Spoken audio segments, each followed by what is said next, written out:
all, and afternoon to Johannesburg. I hope everyone is safe during this pandemic. Welcome to the international webinar of Sheshadipuram Evening Degree College on Green Democracy, Relevance of Ambedkar's Ideas for Environmentalism.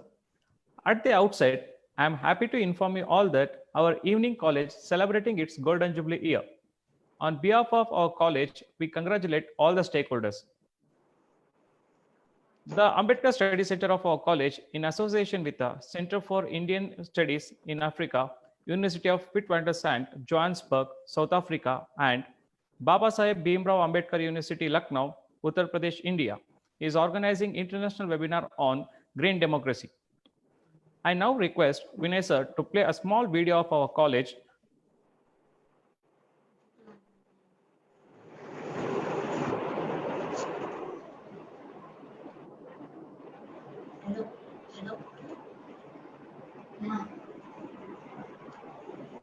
Network problem.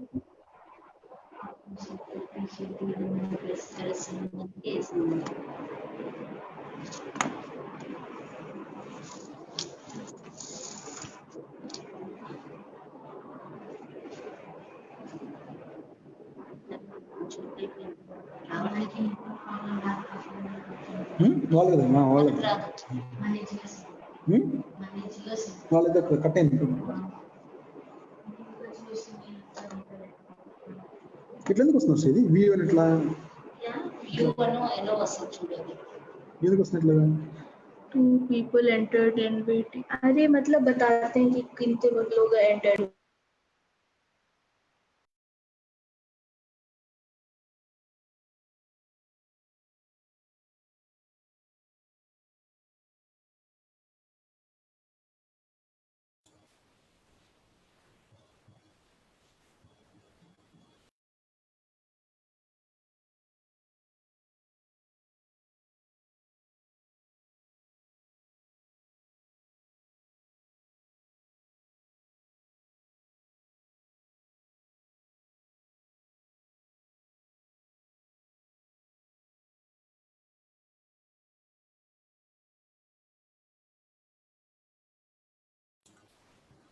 Vinay audio ಬರ್ತಾ ಇಲ್ಲ.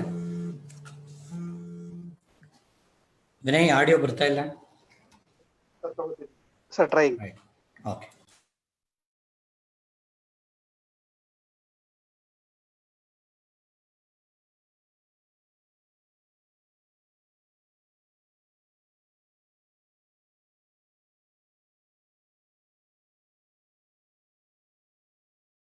With a small step. Proving this statement true, it all began in 1930 when two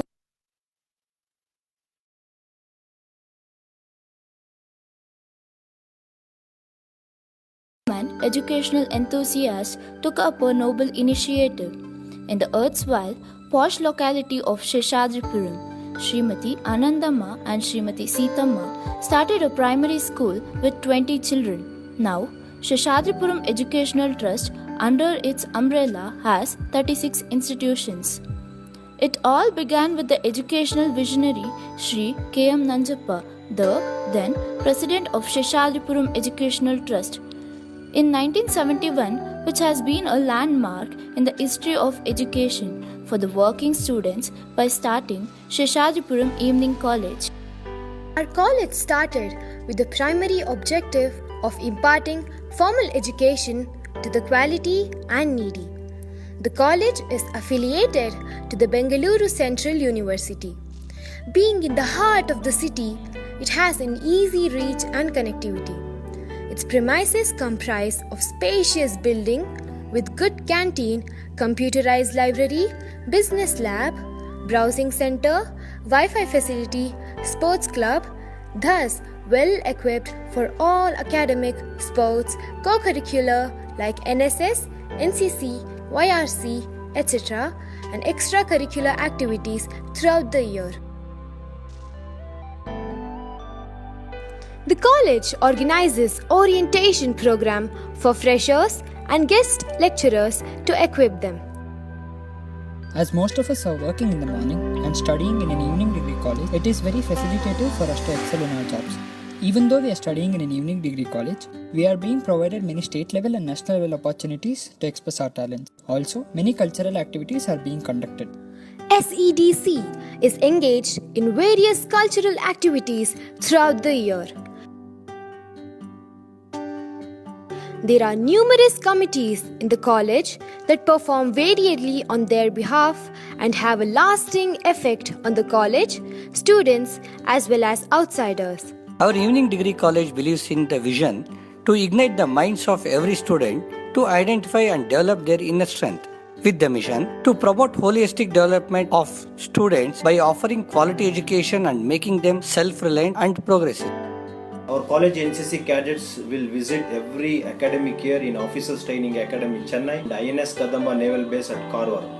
It will motivate our college NCC cadets to join Indian Armed Force.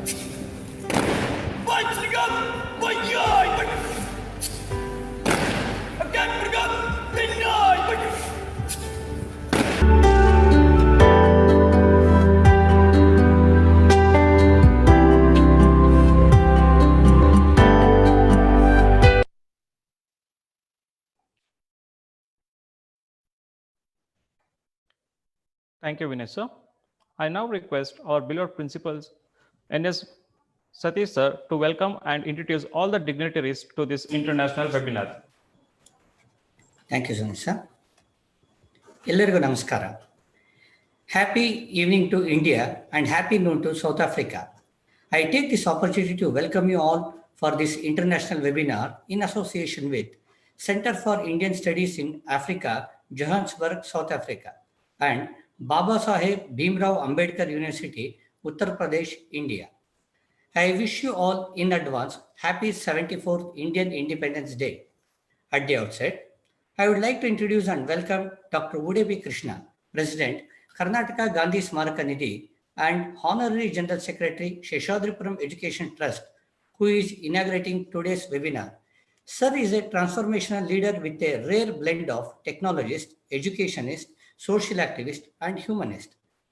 Sir is a recipient of Eminent Engineer Award and the prestigious fellowships of Institution of Engineering and Technology UK and World Academy of Productivity Science Canada. In recognition of his dedicated service to the nation, Dr. Krishna has been conferred with President's Gold Medal, the highest national award given for Red Cross humanitarian work of high order by the President of India. Sir, on behalf of Sheshadripuram Degree College, I welcome you for this webinar. Further, I would like to introduce and welcome today's keynote speaker, Dr. Dilip M. Menon, Mellon Chair in Indian Studies, Director, Center for Indian Studies in Africa, University of Witwatersrand, Johannesburg, South Africa. Sir is a cultural historian who works on history of caste and modernity, and also he has knowledge from the global south. He is interested in conducting against the Euro-American pandemic that structures global university pedagogy.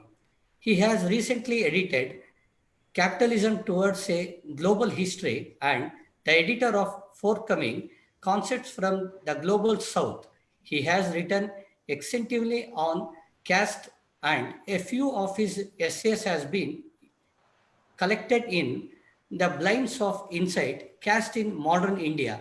He is currently working on history writing in colonial South India between 1850 to 1960, looking at traditional intellectuals who thought with the ideas of history as counter-narrative to colonial ideologies of space and time.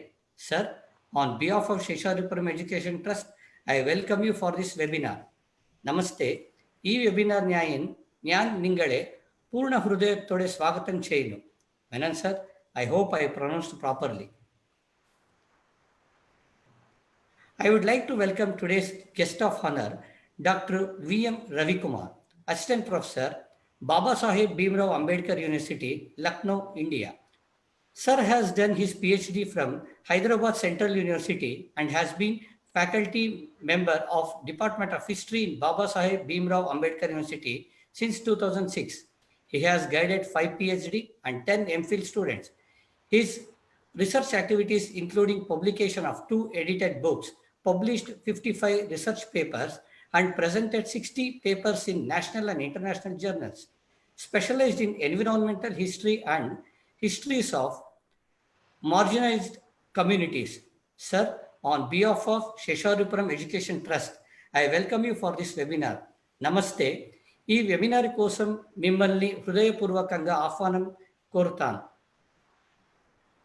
I immensely proud to introduce and welcome Sri Krishna Swami Sir, Trustee of Shesharipuram Education Trust.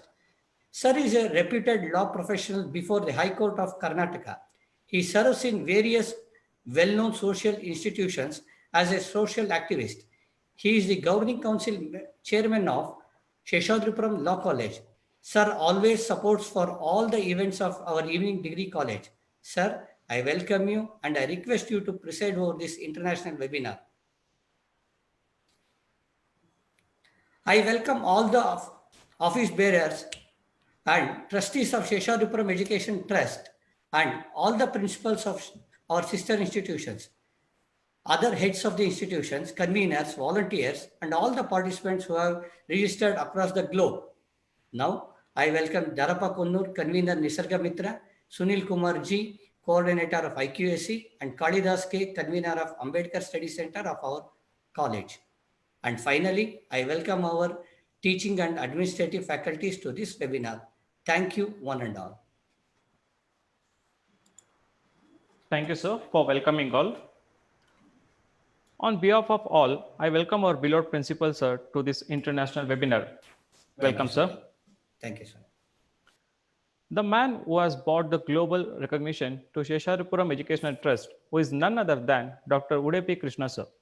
I now request the President Karnataka Gandhi Smaraka Nidhi, Bengaluru, India, Dr. Udupi Krishna, sir, to render inaugural address. Over to you, sir. Good afternoon, all of you. Over 1,450 registered participants from across the globe. Friends, ladies and gentlemen, at the outset, I would like to congratulate the Ambedkar Study Center of Sheshadripuram Evening Degree College for having organized this international webinar during its Golden Jubilee year on a very important topic of green democracy, relevance of Ambedkar's ideas for environmentalism. And I'm happy that this most important webinar is being conducted in association with the Center for Asian Studies in Africa, University of Witwatersrand, Johannesburg, South Africa, and Baba Saheb Bhimrao Ambedkar University, Lucknow, Uttar Pradesh, and the college's Ambedkar Study Center.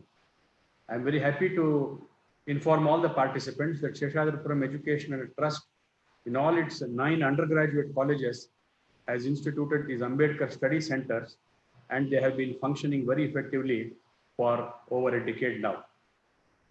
Friends, today we have with us Dr. Dilip M. Menon, Mellon Chair in Indian Studies, Director Center for Indian Studies in Africa, University of Witwatersrand, Johannesburg, South Africa.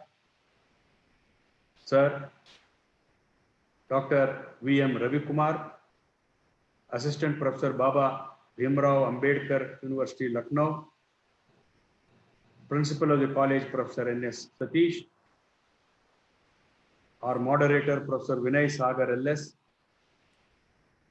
Chairman of today's webinar, Sri K. Krishna Swami, Trustee of Sheshadripuram Educational Trust, and the learned members of the faculty, Professor Kalidas K., Professor Sunil Kumar, Professor Darapa Konnur, and all the participants.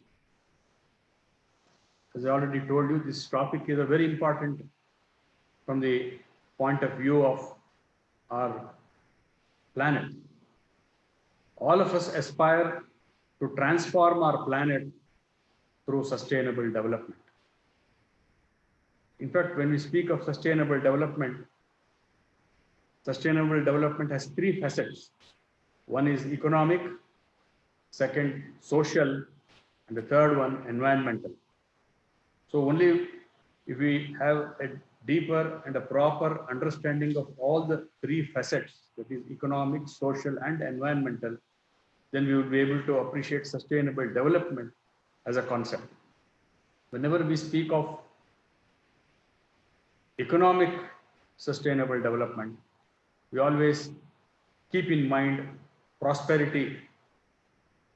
That is, the prosperity is the key word that drives us towards economic sustainability. Then the another two factors that engage our mind is inequality and poverty, particularly when we talk of social development. The third one is protection of environment that is in harmony with nature. Remember what Mahatma Gandhi said, we have to develop without hurting nature and culture. So it is these facets, three facets, the economic, social, and environmental aspects of the sustainable development that all of us are very deeply concerned. And in this context, the organization of this webinar, I feel, is very significant and very relevant. Let me on this occasion recall some of Dr. Ambedkar's ideas on environment. We see a lot of ideas expressed in various speeches and then in the various articles that he has written. And I would like to dwell some of the things on a very superficial note, because we have very many experts who are going to share their views, who are experts in the subject and who will give their views and perspectives and put things in the right perspective. Ambedkar's thoughts on nature, village, land, agriculture, water, community, science and technology, all these things are really worthy of study. And I think in this point of time, all these ideas that Ambedkar has dealt with needs a revisit. He speaks of environment from the point of caste prejudices and injustices, from social relations. Perhaps no other leader has done such a kind of a study or such a kind of a emphasis earlier.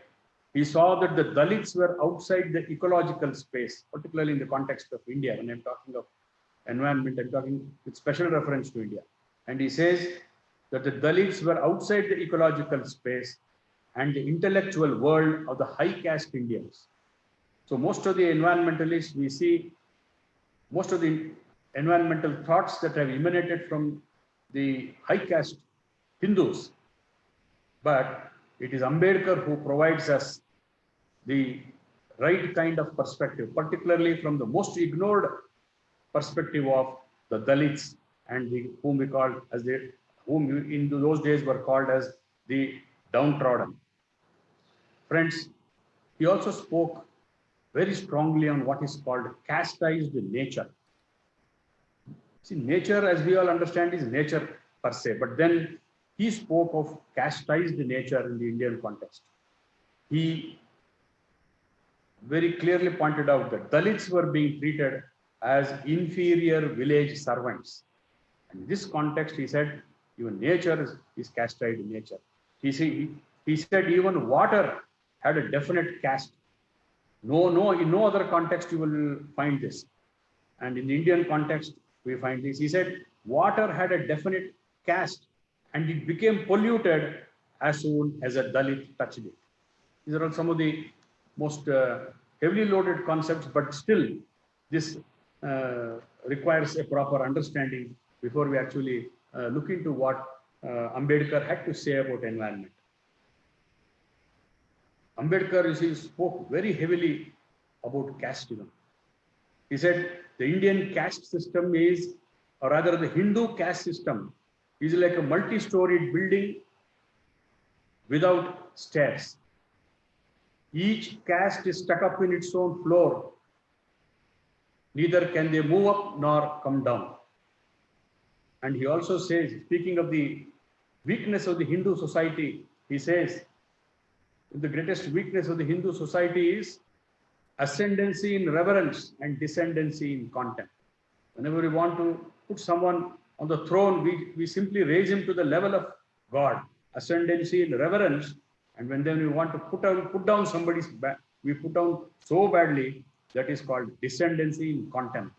So these are all some of the profound thoughts that Ambedkar gave us, because he was a wonderful social scientist. He understood the Indian mind. Friends, Ambedkar said that the rural and urban infrastructure were all places for caste oppression.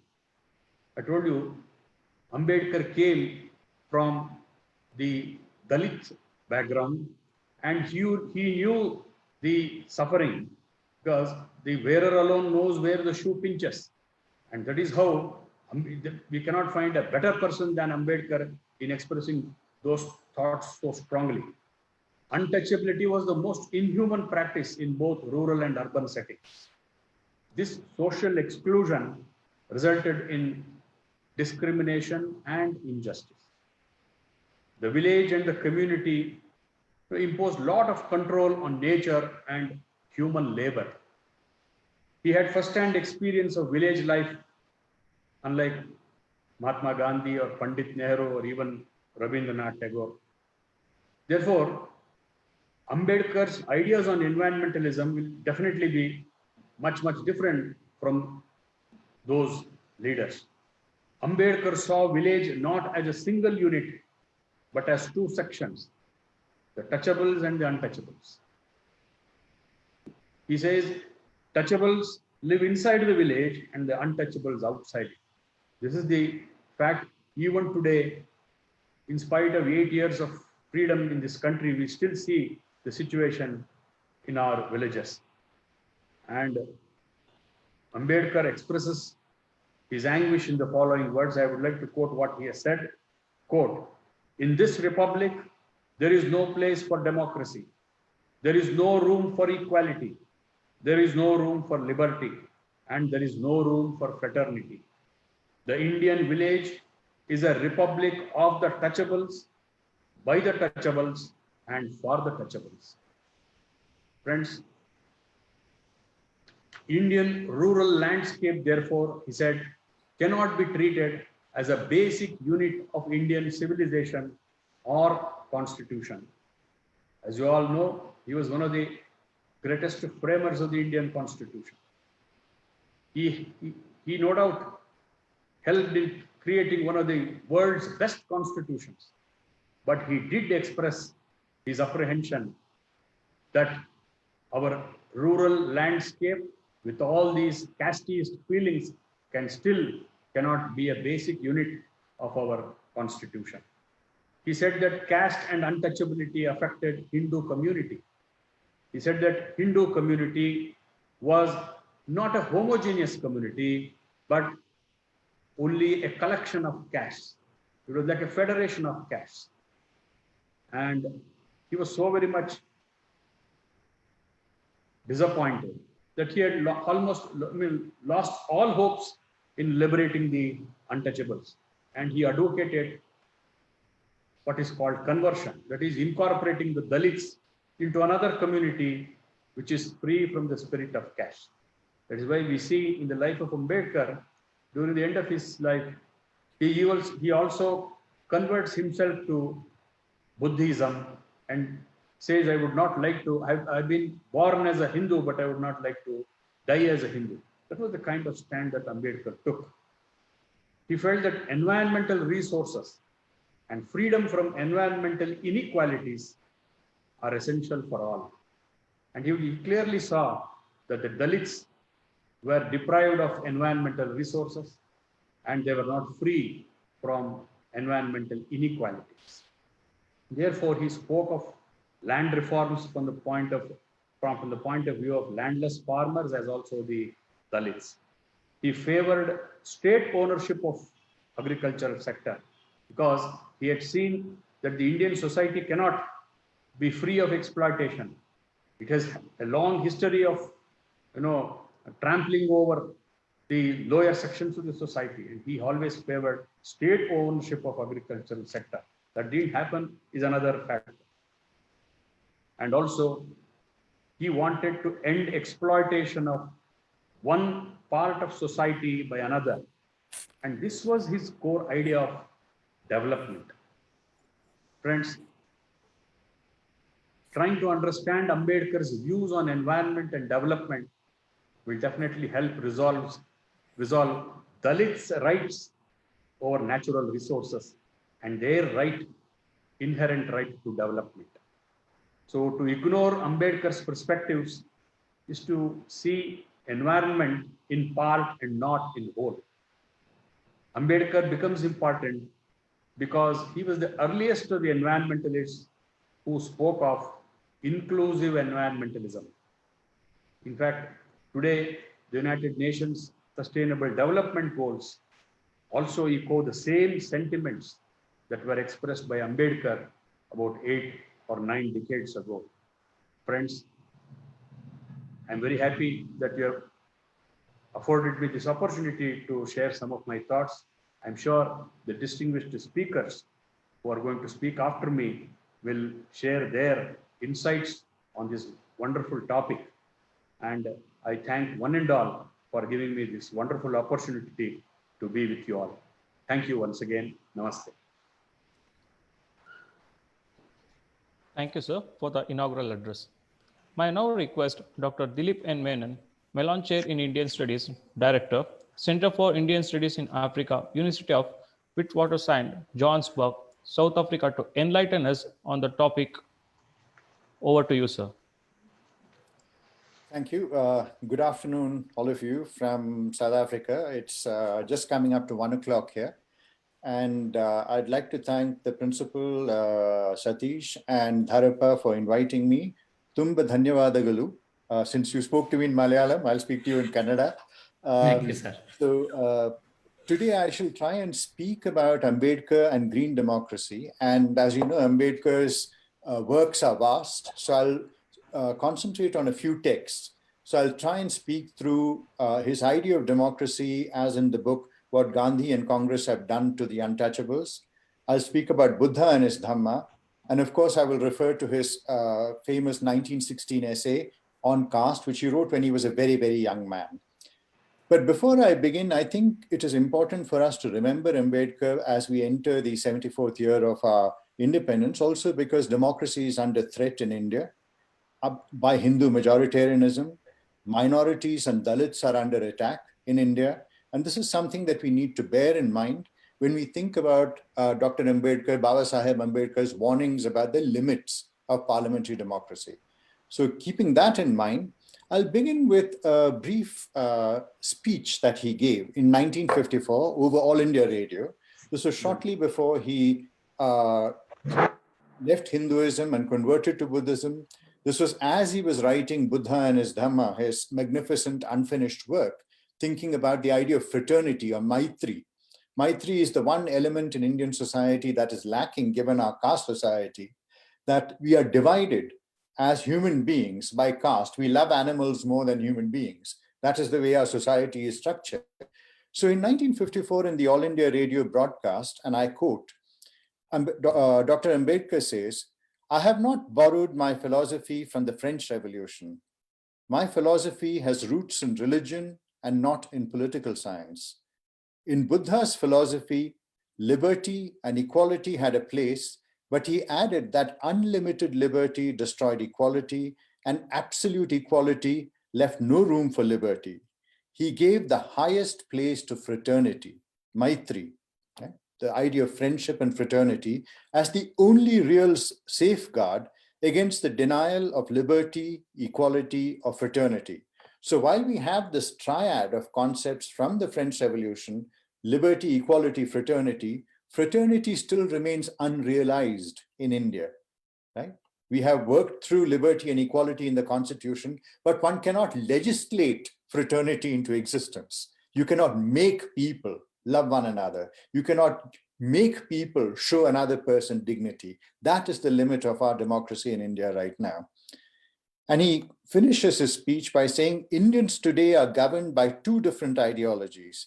The political ideal set out in the preamble to the Constitution affirms a life of liberty, equality, and fraternity. Their social ideal embodied in their religion denies them all of this, right? So this is the paradox that we have to try and think with when we think about India. Now, when we read Ambedkar, the important thing really is that how exactly are we to read him, considering his encyclopedic reading? Even as I have been reading Ambedkar for the last 10 to 15 years, I constantly feel I'm 10 steps behind. Right? If you think about the extraordinary wisdom, the extraordinary knowledge, and the extraordinary range of references that he brings to his writing. So, for example, you have John Dewey, his guru, and you have the strains of American pragmatism. You have French sociology, people like Rousseau and Durkheim, Émile Durkheim, whom he cites quite often. He also cites English constitutional law, people like Blackstone, as also the Dutch legal scholar Grote, from whom he gets the idea of constitutional morality. There is also a whole range of references to Hindu religious texts as he reads Hindu religious texts to find the place of the Shudra and the untouchable in them. And of course, through Buddhism and the Buddhist texts. There is another influence which a lot of people discount, which is the influence of the Varkari traditions and Pandharpur. Right? And so while Ambedkar is very critical of the Bhakti tradition, saying none of the saints rejected caste, there is the influence of his father's thinking and of the Maharashtra he grew up in, where the Bhakti tradition of Jnaneshwar and Eknath and Tukaram is very important. If we think about the idea of parliamentary democracy, the two ideas that Ambedkar speaks about, that of constitutional morality and of parliamentary democracy, he argues that neither of these can be realized in their fullest form because of the brute fact of caste society. India is an inegalitarian, hierarchical society. So how does one build democracy on what he called an undemocratic soil? This is the puzzle that we shall be speaking about today. The other thing is that now, where does one belong? It is very clear to most of us as we occupy society that we belong to a particular caste, we belong to a particular class, we have a certain station, a certain position in society. What does one do when you occupy the 0 degree within a hierarchy? How does one think society through one's position as a Dalit? And this was the fundamental challenge for Ambedkar. So if you think about his autobiographical notes, which is tentatively titled Waiting for a Visa, it's a very ambiguous title. Is he waiting for a visa to leave? Is he waiting for a visa to enter? Right? And if you're an untouchable, you really require a visa to enter Hindu society. You're kept on the outside. So in that sense, when he puts forward the idea of waiting for a visa, it is about an ambiguity at the heart of belonging, that a Dalit can never truly belong in Hindu society. So then Ambedkar thinks about how to make this a productive idea. How do you make non-belonging and non-attachment productive for an intellectual endeavor? How do you think for society from a position outside of society, even as one waits for one's visa, so to speak? And when he tells Gandhi, I have no homeland, this is very often seen as a sign of despair, that Ambedkar is saying, look, I cannot belong here. But it's important to remember that the Buddhist idea of aniket, without an address, it is to belong nowhere that allows you to belong everywhere. It is the belonging nowhere of the Dalit that allows the Dalit to speak about society at large and to speak about hierarchy, speak about belonging, speak about marginalization. So Ambedkar carves out of Hinduism a position from which he can speak for a much larger humanity, right? As an aniket, like the Buddha himself, right? Somebody who belongs everywhere because he belongs nowhere. And fundamental to this idea of understanding Hindu society is in his early essay in 1916. Remember, this was written when he was a very young man in his 20s. And he sees caste as a mechanism, right? This is a wonderful word that he uses. It's a mechanism, a machine that produces inequality and a lack of fraternity. So not only does it keep people grind down people in a hierarchy. It divides people. So as he says, caste is not a division of labor, it's a division of laborers, right? It creates divisions between people so that maitri or friendship vanishes. It's impossible to create it, sustain it, or perhaps even invent it. And this is a machine. Caste is a machine that is characterized by one, this division, and two, it constantly creates a surplus that cannot be absorbed, right? So when you think about caste society as structured by pollution and purity, the fact of pollution means that a society generates pollution and the society creates a class of people who are permanently condemned to handle that pollution, and thereby they become polluted.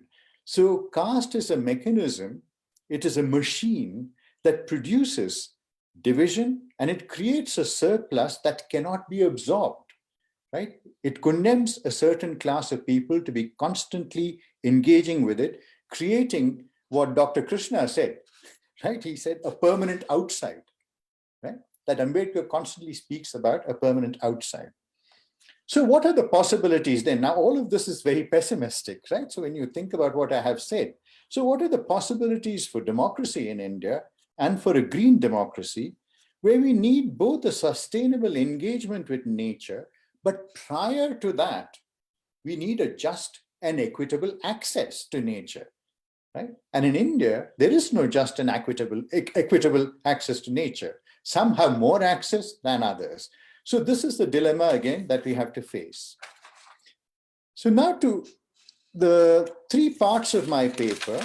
The first part, I'll look at what Congress and Gandhi have done to the untouchables, his 1945 book. The book which was initially titled What Hindus Have Done to the Untouchables, right, which he then renames. And this is his considerations regarding democracy. Then I shall look at the idea of green democracy and finally end with the question of water, right? So that's the four parts. So in the second part of the talk, how do we think with Ambedkar's skepticism, his kind of cynicism regarding the possibility of democracy in India? You must remember that he is writing in the shadow of the Russian Revolution, right? Where the possibility of revolution has then merged into the creation and the emergence of Stalinism as a phenomenon, right, by the 1930s. You're also talking about the failure of parliamentary democracy in places like Germany and Italy and the rise of fascism. You're also thinking about the fact that it is the liberal democratic powers of the world, like England and France, which are also the colonial and imperial powers, right? So when you think about the set of ideas, that it is out of a liberal ideology that illiberalism is coming about, that liberalism and democracy produces colonialism elsewhere, right? So Ambedkar, at the very beginning, thinking as a nationalist and an anti-imperialist, he's very aware of the limits of democracy, that democracy can move towards fascism, that democracy produces colonialism, and so on and so forth. So in his book, What Congress and Gandhi Have Done to the Untouchables, which was written in 1945 and revised in 1946, it is a book that is both a pragmatic attempt to understand elections, the way political parties functions, as much as a critique of Gandhi. Very often people see this book as merely a critique of Gandhi. But what he has here is a detailed study of Congress funds, of how elections are held, how candidates are chosen. It's probably one of the finest analysis of the workings of parliamentary democracy. So in this book, he talks about the machinations of the Congress. How does the Congress manipulate in order to stay in power and maintain the control of caste Hindus?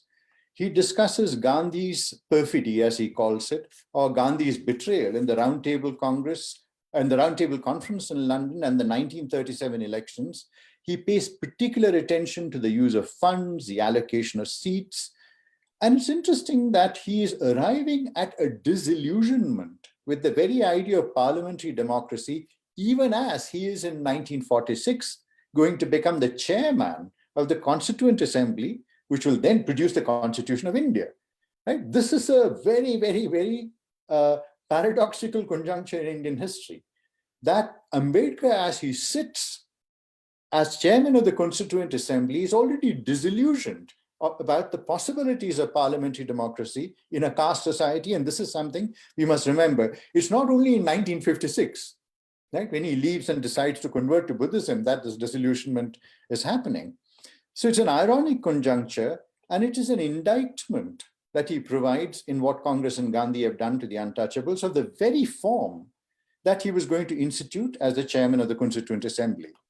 So as early as November 1932, he had written a letter to A.V. Thakur, Thakur Bapa as he was called, a reformer who worked with Adivasis and tribal groups. And he asked the question to Thakur Bapa, how to make the caste Hindu alter his ways? Is this possible at all? And unlike Gandhi, Gandhi's whole politics was about a change of heart that would come about in the upper caste. Right? As we all know, nobody has given up power willingly in history. Power has had to be taken away. So the question is how to make the caste Hindu alter his ways. And Ambedkar is very clear in his letter to A.V. Thakur. He says, only direct action could, and I quote, compel thought and produce a crisis.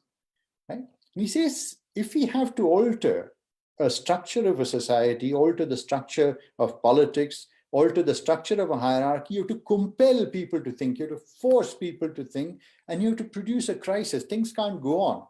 And you can't live in the hope that people who possess power will somehow decide that enough is enough, and I'm going to become a better human being from now on. And he's very clear that the silent infiltration of rational ideas will not help. That this is not a question of a conversation over a tea party. You sit down over a cup of tea and convince a person of your line of argument. He says you have to produce a crisis. But on the other hand, he's very, very clear, given the experience of the Russian Revolution, which I mentioned earlier, that for him, the definition of democracy as revolutionary change meant bringing about revolutionary change without bloodshed, right? This Ambedkar was very, very clear about. So this is the question that faces parliamentary democracies everywhere. How do we think with the fact of inegalitarian democracy? So it's not only India, right? When you think about the United States right now, that black men can be murdered on the streets by white policemen. Only recently, we had George Floyd, right, dying on the streets with a white policeman kneeling on his neck while George Floyd said, "Let me breathe. I want to breathe." Right? So what we have is a racial democracy in the US. We have a caste democracy in India. But the fundamental problem is that democracies are founded in inegalitarian spaces. And this is the dilemma of our times, right? It's a dilemma of Ambedkar's time, it's a dilemma of our time as well. That nowhere do we have a democracy that is not undergirded by inegalitarianism. So Ambedkar was very clear in what Congress and Gandhi have done to the untouchables, that the idea of transfer of power, which is going to happen in 1947, was, as he put it, a dangerous illusion, right?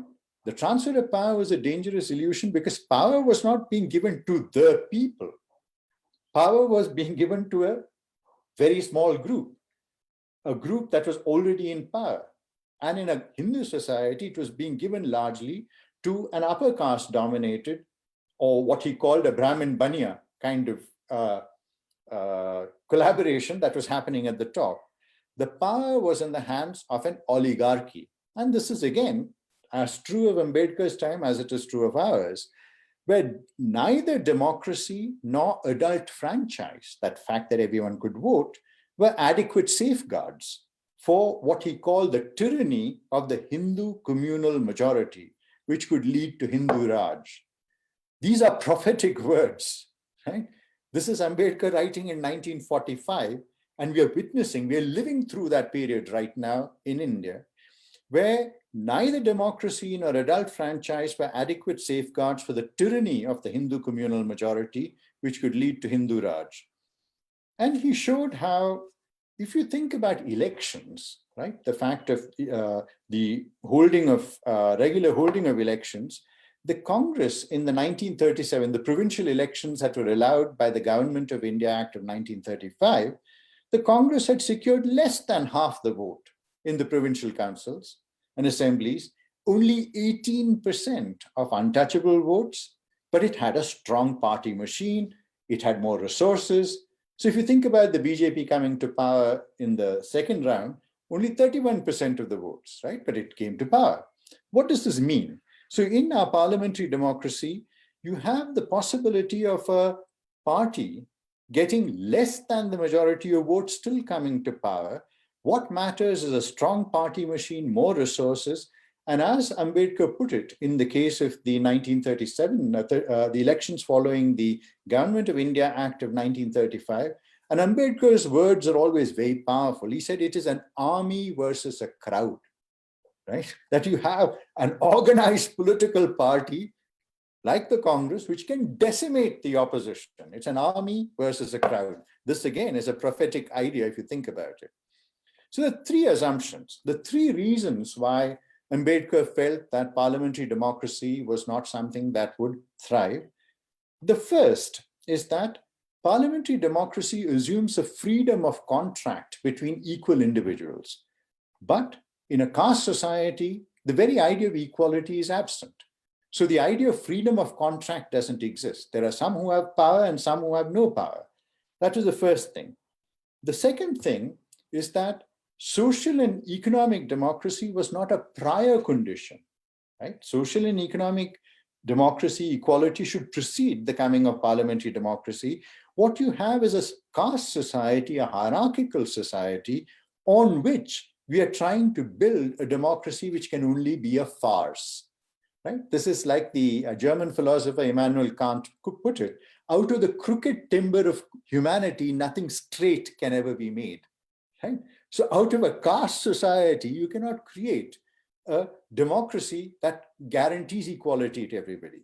And finally, he argued that the rulers in India are a hereditary class, right? So you might have elections, you might have this changeover of seeming changeover of power, but what you have is a hereditary class and a vicious organization of political life. This again is a phrase from the book, where he says, we have a world in India that is divided into a governing class and a servile class, right? And this is not a distinction between Brahmins and untouchables. It's a fact of those who have power and those who don't. Like the phrase that every Indian likes to repeat in the public spaces, do you know who I am, right? Do you know who I am connected to? It's a governing class and a servile class. No sooner do you tell somebody in a public space, do you know who I am? The other person shows you respect because they assume that you're referring to some power that lies behind you. And it's certainly not God, it's secular power, the power of police, money, politics, and so on and so forth. So green democracy, how do we think with green democracy? Parliamentary democracy in itself is something that is a very flawed project in India, as Ambedkar so clinically analyzes. If you think about green democracy, we've had since the 1980s, we have had a whole lot of writings that have come up on environmental history, some really profound and stellar work, people like Mahesh Rangarajan, Ramachandra Guha, Vandana Shiva, and so on and so forth. Interestingly enough, if you look at all of this work, these work along either nationalist lines or Marxist lines. Now, what do I mean by this? One is that the idea of the pre-colonial and the colonial. So those who work in a nationalist framework assume that pre-colonial India was a state of equality. Everybody had equal access to resources, there was sharing of resources, there was a kind of harmony, and colonialism comes and ruptures this, right? Now this is, as you know, if you think with caste, right, it's very difficult to think about any period in Indian history where there's been an equal distribution of resources or equal access. Those who are Marxists argue about a pre-capitalist past and a capitalist present. But it's the same difference in the arguments. There is the idea of a time before where everything was harmonious, but this is purely an illusion, right? This is the illusion that Indians live by, that there was a time when everything was equal and everybody had equal access to all resources. And this is the thinking that Dr. Ambedkar tries to puncture. So environmental thinking is characterized by, and this is what Mukul Sharma, somebody who's written extensively on Dalits and the environment, he calls it eco-casteism, right? the idea of eco-casteism, where there is a sentimentality about community, about collective sharing of resources, the assumption of the sanctity of a natural order and so on, all of which leave aside caste. Most upper caste Indians are embarrassed to include caste in their analysis, right? Which is why it's taken so long for us to actually read Ambedkar seriously, right? And Ravi Kumar will know this. We were both at the University of Hyderabad together. At the University of Hyderabad, Ambedkar was a living presence in conversations. Right? Every conversation, every thought was filtered through trying to understand with that oeuvre that Dr. Ambedkar created. So the search for a harmonious pre-colonial order which exists in the works of Ram Guha, Vandana Shiva, and so on, and the sentimentality of the idea of the commons, that there was a time when all resources were shared equally, there is a deep forgetfulness of the question of hierarchy and of the question of unequal access in all of this. Interestingly enough, alongside this argument of the harmony of a pre-colonial or a pre-capitalist past, alongside this is the idea of the fact that people cannot be trusted with resources, that peasants and tribals cannot be trusted with the resources because they only know how to indiscriminately exploit, that one has to protect the forest, that one has to protect the land, one has to protect the wildlife from the peasant and the tribal. Right? This is a very upper casteist idea, that the land has to be protected from those who labor on it. These are people who the people who make this argument are people who can't recognize a spade from a pen, right? Who have done no labor in their life, but they are hugely suspicious of those who labor, saying that these are the people who will then exploit resources and you have to protect these resources from them. Take Hind Swaraj, for example. I mean, Gandhi's text, where Gandhi has a critique of industrialization, of modernity, and so on. One figure that is completely absent in Hind Swaraj is the Atishudra. You wonder, in an entire idea of the recreation of India, where is the Dalit? Right? And this text that is seen as foundational to Indian nationalism. For Ambedkar, Hind Swaraj showed, as he put it, Gandhi's cognitive inability and lasting failure to understand the alliance between private property and the exclusion of entire communities from civic spaces and rights. Right? So if you think about Hind Swaraj, which is a foundational text of nationalism, it has no place for the Dalit. And it has no understanding of the hierarchy that structures Indian society. One of the recent academics who's done a lot of work, again, somebody whom Ravi Kumar and I know well, Kancha Ilaiah. Kancha Ilaiah's work makes labor central to knowledge formation. Right? It is the approach towards an intellectual history from below, that it is the person who creates things with their hands, produces crops, works with leather, makes pots, that these are the people who actually produce a knowledge and have an intimate relation with the world and its resources, not somebody who sits in a library, right? Or produces, like a spider produces knowledge from their navel, right? Without any engagement with the world outside. So in Kancha Ilaiah's work, the centrality of labor to knowledge formation, of agriculture, of artisanal work, all of this makes the idea of green democracy an idea that needs to be thought through labor rather than through reflection, mere intellectual activity. So, which is why Ilaiah follows on in Ambedkar's footsteps, where he says, what would it mean to think India's modern history or India's intellectual history through the engagement with labor that the various groups, that the majority of India's population does. Ambedkar, writing on the Jajmani system or the Balutedari system, as it was called in Maharashtra, where you have a landlord who's the Jajman and a whole group of castes, service castes, potters, blacksmiths, and so on and so forth. In the ideal understanding of the Jajmani system, there is the sense that there is a kind of sharing of responsibility, a moral economy, and so on. But very often, as we know, these systems are more exploitative than nurturing. But what Ambedkar says is that, and I quote here, and this is a very powerful passage, and I want you to listen to it very carefully. It's a very powerful passage. I quote, "The untouchable should leave the villages." This is very different from Gandhi's idea.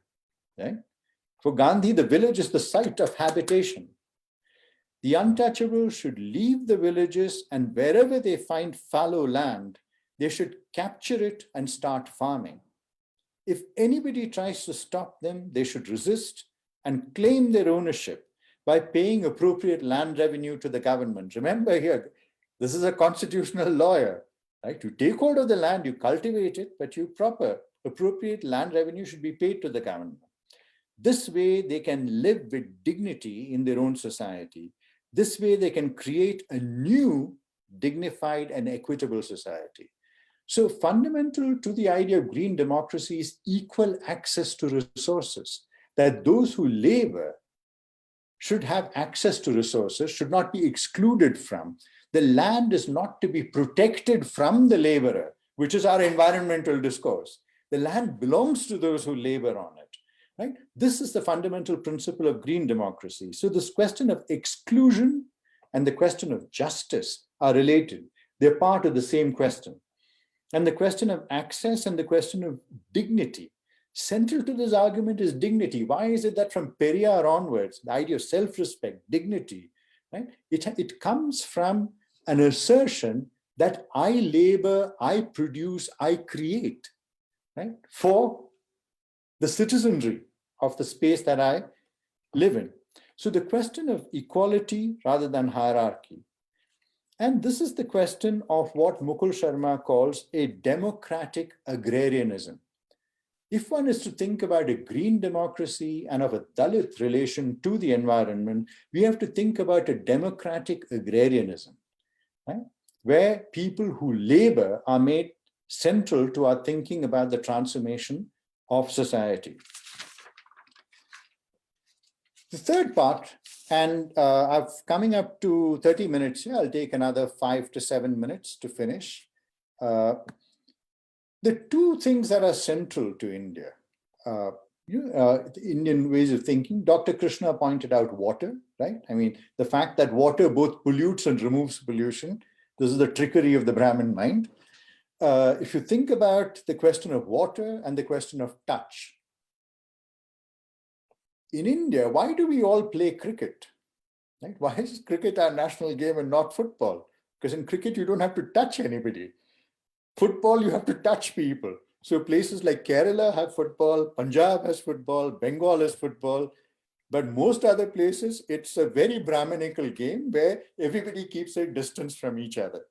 And that's just a joke, but I think it's an important thing to ask as well, why hockey and football have been sidelined and cricket is our national game. The other thing is the question of water, because water is not just something that exists like air, the air that we breathe. Remember, in America, as a Black person, you have to request the policeman to allow you to breathe. Right? Even air is not something that comes to you naturally. In India, water and access to water is a contentious issue. Access to wells, access to tanks, access to rivers. Water doesn't come easily, and there are large parts of India where still we don't have running water. And water becomes something that requires an assertion of a politics to gain access to that water. So the connection of water with untouchability, who can give and who can drink water, right? A Brahmin will not drink water from a Dalit. And anyone who lived, worked, and teaches in Hyderabad, in the Telangana region, know that this is what happens.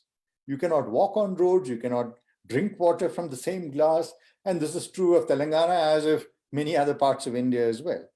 So if you think about Ambedkar's Buddha and his Dhamma, central to Buddha and his Dhamma is the issue of water. Right? He picks up on the one thing that divides Indians, where some have access to what is seemingly a God-given gift, while others don't have it. So in Buddha and his Dhamma, most of you may know this story, where Ambedkar rationally rejects the idea of four visions, right? That make Siddhartha Gautama give up his kingdom. You know, seeing an old person, seeing an ill person, seeing a dead person, and so on. He says, this doesn't make sense, right? Anyone who is a human being realizes that these are facts of life. And he found this not only irrational as an explanation for Buddha's or Siddhartha Gautama's departure, he also found this inadequate. So what you have is the stories of the Shakyas, the clan to which Buddha belongs, and the Kolyas, who are fighting over the water of the Rohini River. The Senapati of the Shakyas calls for war. Siddhartha, Gautam Siddhartha, advocates a peaceful solution, which is rejected, and he goes into exile. So rather than enter into war over the question of resources, water resources, he decides to leave, and then he finds enlightenment and so on and so forth. So you know what follows on from that. But the conflict over water becomes the metaphor for the fault line of power in society. It's a stepping away from that, right, to becoming aniket, to go back to where we started, right, where Buddha decides to belong nowhere, and in belonging nowhere, he belongs everywhere and is able to provide a critique of society. So this battle for equal access to resources, and is also not without significance, that is the Mahad Satyagraha, which is the central issue, right? It's not temple entry. It is the Mahad Satyagraha, the access to water, the Chowdar tank, where the 1923, the Bombay Legislative Council resolution had allowed untouchables access to tanks, wells, etc., which are maintained by public funds. Upper caste refuse. In 1927, the Mahad Conference of Untouchables is proposed. This is all familiar to all of you, right? I'm going through it quickly because this is something that we all know. And in Bombay, and it takes 10 years later, the Bombay High Court in a 1937 decision supports Ambedkar. And it's interesting, if you look at that judgment, what does the judgment say? The judgment does not say that Ambedkar is right because untouchables have access to water. The judgment is a negative judgment. What it says is that caste Hindu rights to exclude untouchables is not based on immemorial custom. So if it were based on immemorial custom, then of course we could exclude the Dalits from water. So it's a very, it's a judgment that's a historic judgment, certainly, but it's also a judgment that displays the prevarications of a certain kind of legal thinking in India. So this question of access is one of equality. This is what Ambedkar points out. Why do they not want us to drink water from the tank? It's not because we will pollute it. That's not the only reason. It's because we are not their equals, right? So if we are not their equals, we cannot get access to water. This also makes the very idea of parliamentary democracy impossible. Like parliamentary democracy presumes a degree of equality of citizens. And so Ambedkar said, we are dealing here with a 2,000-year twist of the mind. Right? Again, a wonderful phrase that Ambedkar's writings, each time you read it, your hair stands on end at the pungency of these observations, the precision of these observations, a 2,000-year twist of the mind that governs human relations. And he argues, and this is an interesting argument that he makes, it is not democracy that will guarantee rights, but the creation of a guarantee of access to resources that will safeguard democracy. He's inverting the argument, right? It's not democracy that guarantees rights. First, you have to fight for that right so that democracy can survive. And he asks this very poignant question. What is the use of fundamental rights to the Negroes, as they were called in America?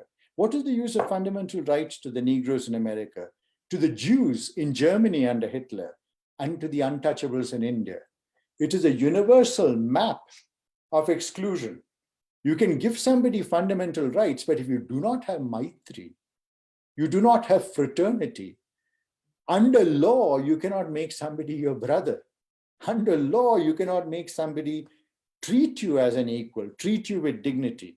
That is the fight. And he says social conscience is the only safeguard. It's not democracy. Social conscience is the only safeguard of all rights, fundamental and non-fundamental.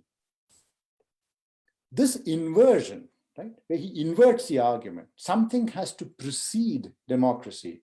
Democracy will not guarantee fraternity. This inversion goes to the root of approaching democracy, and it also alerts us to move away to a different realm of argument. The bringing of parliamentary democracy in itself will not solve our problems. The question of green democracy and of parliamentary democracy are tied at the hip. It is about creating access so that democracy can be safeguarded.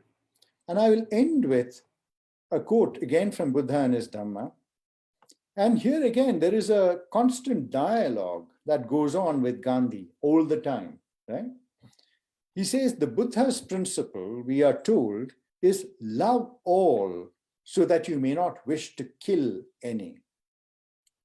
From this, it appears that the doctrine of ahimsa does not say kill not, it says love all. Jai Bhim. I'll stop here. Thank you. Thank you, sir, for the informative session. Now I request today's guest of honor, Dr. V.M. Ravi Kumar, Professor, Babasaheb Bhimrao Ambedkar University, Lucknow, Uttar Pradesh, to render words of wisdom. Over to you, sir. Thank you. I'm audible. Yes, sir. Yes, sir. Okay, thank you very much. First of all, I would like to thank Professor Satish, Principal of the college, for having been invited me here. I also would like to thank Marappa, and then, I really thrilled to listen again my teacher, Dilip Menon's lecture, very forceful lecture. And I would like to thank everyone for giving me this honor to be part of this very interesting, very relevant academic forum. I'm sure this is one of the very novel idea this forum has come up. The idea of, looking at democracy from the perspective of the green thought, which is, as rightly mentioned by Dr. Krishna and even Professor Dilip Menon, missing in Indian ecological thought. Let me share my experience as a student of environmental history from University of Hyderabad. For about 5 years, I used to read a lot of books on environmental history, as mentioned by Dilip Menon, like Guha, Gadgil, and Mesh Rangarajan, even Shivaram Krishna, many of them. But surprisingly, I don't get to see mention about how social structure, social system played a role in shaping the access of population to the resources. What we were told in India most of the time, that we have a very rich cultural, ecological tradition. In fact, created and nurtured by Brahminical thought. And then such thought was a centrality of what you call resource conservation oriented Indian culture, something very formidable category. So thereby, most of the students of environmental history as well as ecology, social ecology, were told very seriously that Indian culture and tradition inherently ecologically sensitive. Okay, and it took a lot of time for us to see it's not exactly true. We have other picture as well in India. So the other picture, what I'm going to talk about today, is provided by Dr. Ambedkar. And if you read Dr. Ambedkar from the perspective of ecology, you will come to know a very, very interesting and very innovative theory, ecological theory of Ambedkar. So my presentation mainly focuses on how we can look at Ambedkar, we can engage with Ambedkar in order to modify what you call very hegemonic Brahminical environmentalism, which is not prevail in India right now. So therefore, Ambedkar gives us a chance, a possible new environmentalism in India by the way of these ideas, practices, visions, and then strategies. I will not go into the details of his ideas on democracy, other things, because they were already discussed by Professor Dilip Menon, and therefore I confine myself mainly to this ecological thought. I think the first systematic work on Dr. Ambedkar from ecological perspective, perhaps written by Gail Ombred, not completely, but she touches upon the ecological dimension of Dr. Ambedkar, but full-fledged work, the credit goes to Mukul Sharma, who already referred by Professor Dilip Menon. It is a Mukul Sharma who brought Ambedkar, Phule, Periyar, and other non-Brahminical thinkers into the environmental thought. Therefore, that's where the whole idea of looking at Ambedkar from ecological perspective begins. We are all still working on the dimension. Today, I will briefly speak about three central ideas of Ambedkar's environmentalism. I quote this one. Ambedkar environmentalism is something which is a need of the hour. Now, needless to say again now, the Ambedkar environmentalism, the characteristics of Ambedkar environmentalism, again, roots from what you call the phenomena of democracy. Now, democracy for Ambedkar is just not a kind of political entity. Rather, he made it very clear in several of his writings that democracy is a kind of value, way of life, and some kind of cognitive condition where human beings began to think about others as equal partners, something very transcendental. So therefore, Ambedkar's ecological thought again roots from the same bedrock, what you call value-oriented democracy. Now let me move on to what are the three pillars of green thought of Ambedkar. Number one, are you hearing me? Something lost? Yes, sir. Yes, sir. You are audible, sir. Yeah. Point number one, I don't know reason why mainstream environmental academicians as well as activists does not bother about Ambedkar. Surprising to me even now also. Because if you look at the book written by Dr. Ambedkar, Ancient Indian Commerce, Commercial Relations of India with the Middle East, very fabulous ecological text. I advise those who are listening to me, take a pain to read the book. It is this book which is actually the core of Ambedkar's ecological thought. Now, Ambedkar seriously engages himself with the relationship between human beings and ecology in the context of Indian subcontinent. He says, he has two observations in his book, very interesting observation. Number one, he says, Indian subcontinent, one of the most gifted part of the planet, where you have abundant of resources and an abundant of natural resources, and you have wonderful human ecology as well as physical ecology. Therefore, Ambedkar says the very few countries in the planet which are as good as abundant as India. But then subsequently he answers, in spite of having very good geo-ecological conditions, in spite of having a very good natural climatic conditions, why? The question of why Indian civilization could not march the way it should have been, and could not really come up with very good formulations which it should have been. So for Ambedkar, the answer lies in the fact that it is the social ecology of pre-colonial India which was responsible for what you call the kind of society, hierarchical society, comes into existence. So therefore, what I'm trying to say here, it is completely in opposition to what mainstream environmental thought projects about environmentalism in India. That is, we have golden age. But Ambedkar says it's not that there was a golden age given by the nature, but that golden age was actually lost. And why it lost? Again, in the same text, he says it is a caste system because of which the upper strata of people were able to have access to the prime resource, vital resources of the life.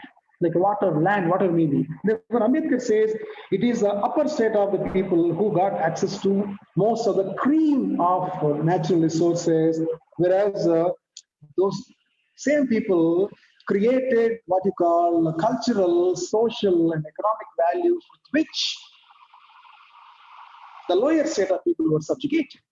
And again, Ambedkar says the subjugation is nothing but denial of access to prime resources. Therefore, this dichotomy, the dichotomy of some people having access to prime resources and some people were unable to have access to resources, is the crux of what you call emergence of caste system and its perpetuation in the due course of time. This argument is exactly in opposition, the mirror image to what you call one of the famous ecologists, Madhav Gadgil. I think you are familiar with him. Madhav Gadgil says it is a caste system which provided what you call sustainable use of living resources in India. But Ambedkar says it is a caste system which created unequal vegetative, social and cultural growth in India, because of which India was consistently subjected to many, many problems. Therefore, the idea here, the point number one I'm trying to convey is that it's not a golden age, rather it is the age of number one, ecological conquer, ecological, ecological destruction by some section of the people and alienation of Dalits from access to life-sustaining resources. Thereby, this point from Ambedkar creates what you call unequal hierarchical system. That's point number one. And then that's why, as Dr. Krishna mentioned, first speaker, casteized nature. Even Mukul Sharma's phrase this season, Mukul Sharma's book, Casteized Nature, is nothing but even nature has a caste. Our outlook towards nature is predominantly influenced and structured by what you call caste-based outlook. So Ambedkar attacks that outlook in his point number one. And then the second idea, again the pillar of Ambedkar ecological thought, was that Ambedkar was worried. In fact, Ambedkar was alarmed with the fact that in 1920s and 1930s, we are all familiar with what was happening in India. That was a period where our nation was getting prepared, and our intelligentsia started imagining the future nation. And then our intelligentsia began to foresee how India as a nation should be. Now, Ambedkar was alarmed because the ruling elites, the powerful elites in India, instead of looking at forward modern ideas, they gravitated towards the backwardness, backward thinking framework. Now, I think you are familiar with this, including Gandhi, including Bipin Chandra Pal, including many, many nationalist thinkers. For them, it's an ancient India, ancient civilization, which has to be revived under the modern conditions. Ambedkar was terribly upset with this kind of thing, because having come from the best areas of the world, he was perturbed with what was going on in India. Therefore, for Ambedkar, if India has to be made with this backward-looking, perception, there is a great danger for almost about 20% of the people of India. They are Dalits. That means Ambedkar was again. I would like to make it very clear in this forum. It's not that Ambedkar was taking an activist position towards what you call, nationalist elite intelligentsia. Rather, he was very, very intellectual. He was strongly of the opinion that it is a trap of the British. The trap of the British was actually created by Orientalists, Indologists, and colonial ethnographers, who has created what you call the image of ancient India. Unfortunately, most of our ruling elites at the time upper class elites at the time believed in the colonial construction of ancient Indian society. Therefore, Ambedkar was well aware of the British trap. So therefore, Ambedkar wanted India to come out of that trap, thereby create what you call a genuine democratic society where you don't have caste, where you don't have all these kind of distinctions. Of course, he knows that is very impossible, but nevertheless, his entire mission was to make it possible with the different methods. And then the point I'm trying to mention here that, the critique of Ambedkar to this hegemonic Brahminical ideology also has an extended link to the ecology as well. For example, if you look at volume number 5 of collected works of Ambedkar published by Maharashtra government, it has several small articles where Ambedkar talks about practically at village level how Dalits were prevented from having access to one of the most important resources that sustain human life. Those are, needless to say, their water. We are all familiar with, water was denied to them, and even air was denied to them. Ambedkar says even the places where most of Dalits in Maharashtra live are either part of very hostile weather conditions or not at all, maintained by local bodies. Thereby, what Ambedkar was trying to say here, the backward thinking outlook of India will have a catastrophic impact on not only democracy, but also on green democracy. Green democracy for Ambedkar means the resources of the nature, the resources of the nation needs to be distributed among all the sections of the people. But whereas Ambedkar was again pained here, in India, we don't have that kind of atmosphere. We don't have that kind of possibility. That's the reason why we know, we are all familiar with him, is a lifelong crusade against social hierarchy. And then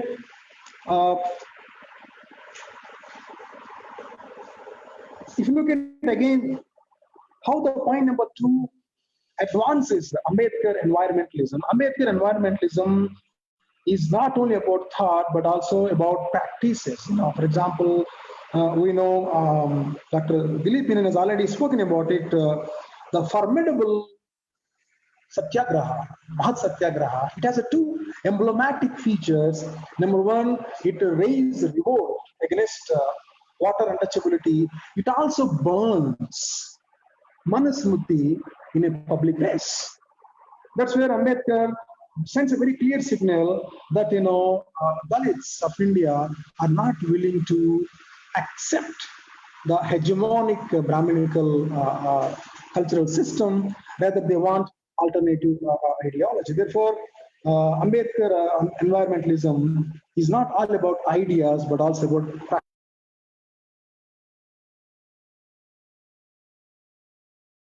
That two sections. Now, last idea. Am I taking more time? Shall I continue? Continue, Please, sir. sir. Continue. Please, sir. Please, sir. So, idea number 3 again, which is a pillar of Ambedkar environmentalism. The reason why, perhaps, I strongly believe Ambedkar was not included into the ecological thought of India. Somehow, Ramchandra Guha, Madhav Gadgil, even Vandana Shiva, even many other mainstream environmental historians and thinkers, they thought Ambedkar is too much of anthropocentric thinker. It means that Ambedkar always prioritized human needs over nature. So that's the reason why the ideas of Ambedkar were kept away from, outside of environmentalism for a long period of time. It's injustice. In fact, we lost a lot of things because of that. But I assure you, if you read As already noted by my teacher, Dilip Menon, if you read Buddha and his Dharma little carefully, he's not anthropocentric thinker. Rather, he has remarkable biocentric thinking. In fact, much more than what Gandhi often, put forward, minimalistic thinking. Now, the biocentric idea for Ambedkar means human beings as a custodians of knowledge, as a custodians of power, as a intelligent species, they have a moral responsibility to take care of not only fellow human being but also nature and its resources. That's why if you look at the idea of Maitri, he used the concept Maitri almost 20 times. I read this text very, very carefully, where the whole scheme of Maitri for Ambedkar does not confine to the relationship between human beings or among human beings. Rather, he says human beings has indispensable responsibility of safeguarding all living species. Not only living species, Ambedkar goes beyond that. He says entire non-living things should also be taken care of by what you call human beings and their intellect. Therefore, I think our Indian environmentalists should open their eyes and then see Ambedkar with a perspective rather than ghettoizing him as a thinker who spoke about caste, who spoke about Dalits. It's not that an Ambedkar is you have to read Ambedkar with a perspective and you'll get a lot of insights. Therefore, what I feel this forum has created a fabulous opportunity to project a green Ambedkar. I'm using the word green Ambedkar in the sense that Ambedkar has a lot to offer to Indian environmentalism as well as ecological movement. Therefore, I strongly believe in the fact that Indian environmentalism right now is in fact trapped. I use the word trapped. Trapped in a certain, what I should say, elitist, essentialist categories. Those are transcendental deep ecology, Gandhian minimalist ecology, chauvinist cultural ecology, and a radical humanist ecology. Therefore, these are the dominant environmental thought in India. But most of these thoughts, I'm really sad to say that they don't give much attention to the needs of almost 20% of the population happens to be Dalits. That's the reason why you don't find Dalits actually getting into the environmental narratives. That's the reason why Mukul Sharma says it's a environmental blindness, where you don't get to see the concerns and the stakes of the Dalits being talked about, being discussed about. That's the reason why Indian academic and public discourse are absolutely almost in silent of how environmental changes, climatic change enhances the vulnerability of Dalit society, and how the global climatic change is impacting the Dalit society in a very differential way. I'm sure this is going to be the paradigm of next environmental thought, because this is a way you democratize not only nature, you also democratize environmental thought as well. So again, there are many things to be discussed, but our principal Satish Sir said, I should not take more than 20 minutes. Therefore, I thank organizers for giving this opportunity. And I congratulate Seshadri College, Uni College, for having chosen such a wonderful topic. I'm sure this pioneering attempt being taken by this college will lead to a new environmental discourse in the due course of time. I'm sure many youngsters will pick up this topic, and thereby the greatness of Ambedkar as a thinker and activist and visionary will also have a serious extension in the domain of ecology. I thank everyone for giving this opportunity. Thank you. Thank you. Thank you, sir, for your words of expertise. Now, the floor is open for the interaction. As we are running out of time, we take up only few questions which we have received in chat box. I request Vinay sir to moderate the interaction session. Thank you, sir. Sir, there is a question called, how can we adopt Ambedkar's concept of green democracy concept in present scenario? This question to whom? Question to Dilip Menon, sir.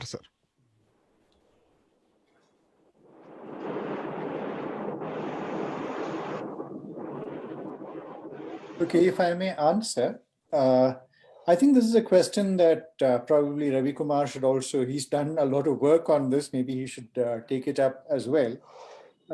See, the concept of green democracy is not only connected with the question of the environment, it's also connected with the question that if we are to have equality in society, we have to have an equality of access, whether it's not only to employment, education, and so on. It's an equality of access to resources, equality of access to the affections of others, equality of access to dignity. It's a very broad concept when we talk about a green democracy, where we are thinking about the fundamental ways in which human beings interact with each other so as not to exclude others from the idea that we call civil society. So one of the things that Ambedkar points to is the fact that if we are to have democracy at all, right, we must not think about it in an instrumentalist way, which is why even as he was becoming the chairman of the Constituent Assembly, he had already expressed his misgivings regarding the possibilities of parliamentary democracy. Remember 1946, what Congress and Gandhi have done to the untouchables, which is a severe critique of parliamentary democracy. And then he goes on to chair the Constituent Assembly, in which he tries to guarantee rights, tries to guarantee liberty, tries to guarantee freedom. But underlying it, all of that, he knows that there is no way the Constitution can guarantee or legislate fraternity or maitri. Right? And as Ravi Kumar rightly pointed out, Maitri is not only between you and me. Maitri is about an idea of living in harmony as humans with animals and nature. So what we need to take away from Ambedkar in the question of thinking about democracy is that it is not democracy and the existence of elections and the existence of suffrage and the existence of the constitution which will ensure that human beings will relate to each other equally, relate to nature with a degree of justice, or relate to animals with a sense of affinity. It is the fact that we have to create a social conscience where we begin to understand that we are all possessed of a certain kind of relation to the environment, that we are all creatures of nature, and particularly given the circumstances in which we live in, right? I mean, you think about the fact that the way the world is going to end is through the floods, right, with global warming. So when we think about our access to resources and our use of resources, green democracy means that we understand our connections with nature, we understand our connections as humans with other living and sentient beings, and also understand that as humans, we have to recognize the fact that we all ought to live with a sense of friendship and dignity with each other. Now, these appear to be simple. Right? But this is the simple idea that India has not managed to put into existence in 75 years of its existence, that you can pick up the newspaper daily and find how Indians treat other Indians with scorn, with contempt. What Dr. Krishna spoke about, the ascending scale of reverence and the descending scale of contempt. The idea of those who possess dignity, those who need not be treated with dignity. All of these are part of creating an environment, because once we begin to recognize that as human beings, we need equal access to resources, that we need to respect nature, and that we also need to respect our relations with the world around us, we then shall have a truly green democracy. I mean, it's a long answer to a very short and precise question. But I hope Ravi Kumar could also have something to say on this. Thank you, sir. Sir, there is a question for Ravi Kumar, sir. Is there any gap between conceived environment to develop environment by the people?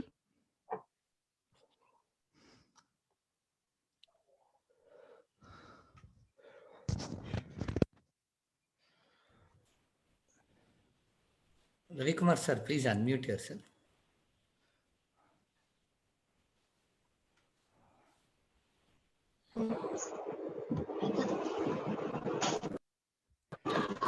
Yeah, well, if I get your question right,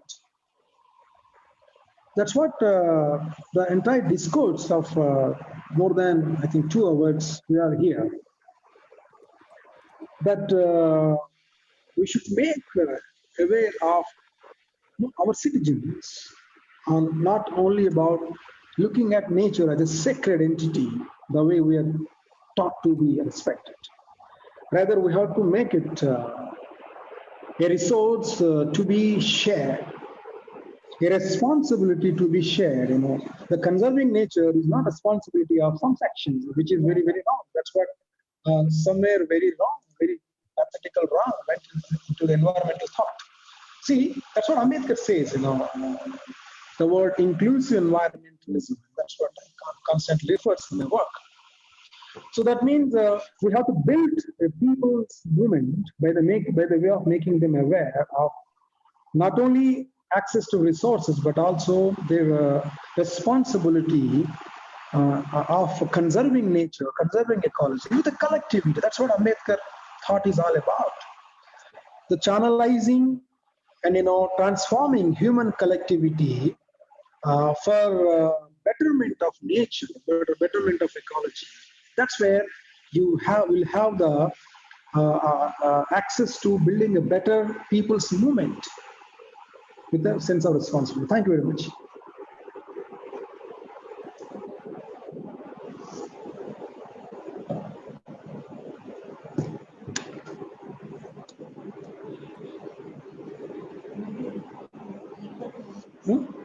Vinay sir. Thank you, sir. Thank you. And over to Sunil, sir. Thank you very much, resourceful speakers, for answering the questions of the participants. A small announcement before presidential remark.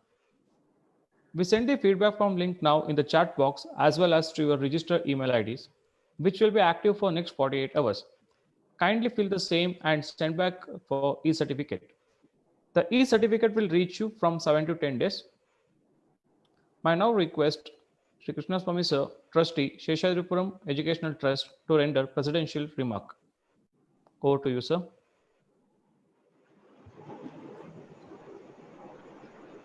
Good evening to one and all.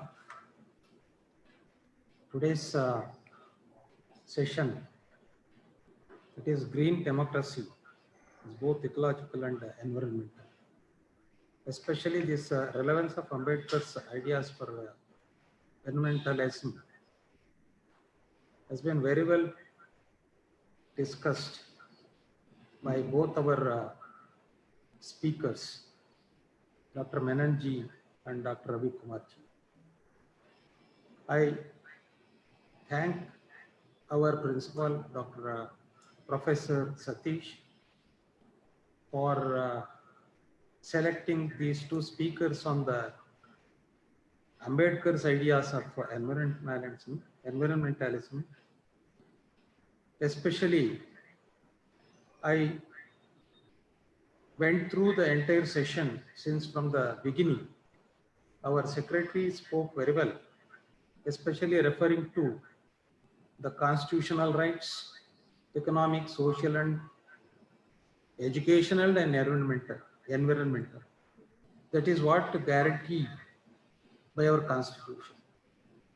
In fact, the constitutional committee constituted by our government immediately after securing independence was headed by none other than our Baba Ambedkar ji. One by one, all the members left, but Ambedkar ji he solely responsible for framing and bringing it to the Constituent Assembly for discussion, wherein he really brought in the equality, liberty, and fraternity. These three are very important for the welfare of our people, citizens of India, wherein still even to this day, as our Menanji said, we are unable to get it. So anyhow, it was a good session, and I thank our Satish ji in inviting me to preside over this webinar. Especially, I thank our all staff members, the participants, and both the speakers on this occasion. And of course, I too learned many things, even though I am a law graduate and a practicing advocate before High Court as well as trial courts. Of course, we are all students till our death. We should learn. Most of the things I learned from both the speakers today, very well canvassed, brought in, and put it before all the participants. I thank everyone in this occasion, and thank you one and all. Namaste. Thank you very much, sir, for your presidential remark. I request Kalidas, sir, convener of Ambedkar Study Center of our college, to render vote of thanks. Good evening to all. Myself Kalidas. It is my proud privilege to propose vote of thanks as the convener of Ambedkar Study Center of Sheshadripuram Evening Degree College for this occasion.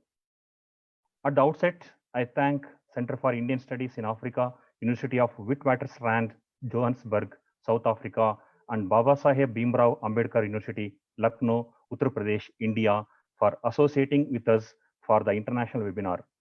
I would like to express our sincere gratitude to today's chief guest who has rendered keynote address, Dr. Dilip M. Menon, sir. Thank you very much for making this international webinar a grand success. I am humbled and grateful to you, sir. I express our sincere thanks to today's guest of honor, Dr. V. M. Ravi Kumar, sir, for enlightening us on green democracy. Thank you very much, sir. I would like to render our vote of thanks to Dr. Uday P. Krishna, sir, President, Karnataka Gandhi Smaraka Nidhi and Honorary General Secretary, Sheshadripuram Education Trust, Bengaluru. We are touched by your words of wisdom. Thank you very much, sir.